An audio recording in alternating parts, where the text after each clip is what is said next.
am so dumb. Hi. So this is how I sound without a mic and this is how I sound with the mic. এই শুনতে শুনতে আমারও মনে হলো I think I should buy a mic. So I bought it. আমি কিন্তু কিছু জানি না অ্যাকচুয়ালি এটার ব্যাপারে কিভাবে এটা ইউজ করতে হয়। মেবি আমাকে এর মধ্যে থেকে ইউটিউবের সাহায্য নিতে হবে। So here is the product. Got this wireless microphone from Flipkart which is cost me around 745 only. Oh my god.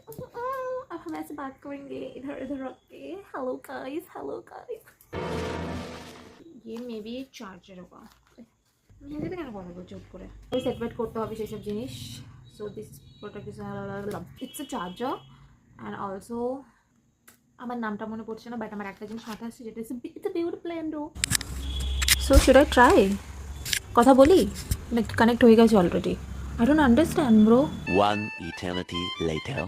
Guys I am so dumb আমি ভেবেছি ব্লুটুথ দিয়ে কানেক্ট করতে হবে তারপরে অনেক ফালানা টিমকানা অনেক কাজ আছে I feel like I am an influencer with millions of followers which is আর নট তো আমি এটাকে অনেকভাবে ঘুরিয়ে ফিরিয়ে দেখছিলাম যে কিভাবে কিরকম কাজ করে অনেক ইউটিউবে গিয়ে আমি একটু সার্চ করলাম যে কিভাবে রেডি করব পেছনে যেই বাটনটা রয়েছে এটাকে ফার্স্ট প্রেস করলে তুমি একবার মানে তোমার সাউন্ড নয়েজ ক্যান্সেলেশন যেটা রয়েছে সেটা একটু কমবে তারপরে দুবার প্রেস করলে তারপরে একটু কমবে তিনবার প্রেস করলে একদম ভালোভাবে নয়েজগুলো রয়েছে সেগুলো তোমার ক্যান্সেল হয়ে যাবে তো যতটুকু আমি বুঝেছি আমি ততটুকু তোমাদেরকে বললাম আপাতত জন্য আমাকে এটাকে ইউজ করতে হবে নো বাই গাইস